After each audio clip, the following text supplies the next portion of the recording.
আজি লৈ আহিছোঁ বাটাৰ চিকেন ৰেচিপি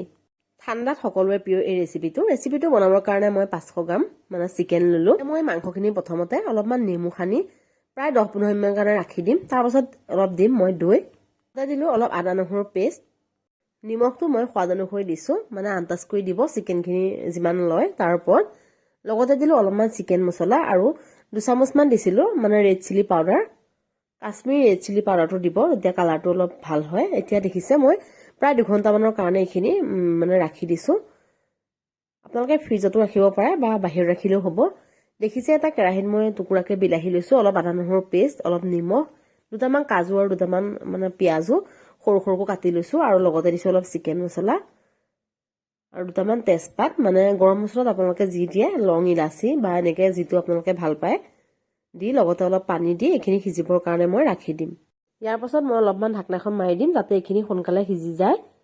আৰু লগতে আপোনালোকে দেখিছিলে যিখিনি চিকেন মই মেৰিনেট কৰি ৰাখিছিলোঁ সেইখিনি প্ৰায় মানে 2 ঘণ্টামান হৈ গৈছে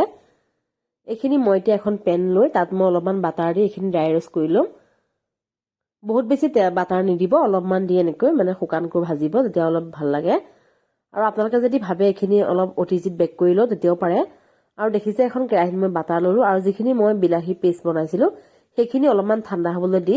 এতিয়া মই যিখিনি পেষ্ট বনাইছিলোঁ এতিয়া কেৰাহীটোত মই অলপ বাটাৰ দিলোঁ আৰু চিকেন মছলা আৰু দিছিলোঁ ৰেড চিলি পাউডাৰ মানে আপোনালোকে এইখিনি আন্দাজ কৰি দিব তাৰ লগতে মই যিখিনি পেষ্ট মই বনাই ৰাখিছিলোঁ সেইখিনিও দি আমুল ফ্ৰেছ ক্ৰীম অলপ ওপৰত দি দিছোঁ আৰু লগতে দিছোঁ অলপমান কচুৰি মেথি এতিয়া ভালকৈ উতলাৰ পাছত যিখিনি চিকেন মই দেখিছে আপোনালোকে মানে ফ্ৰাই কৰি ৰাখিছিলোঁ এইখিনি ইয়াত দি দিছোঁ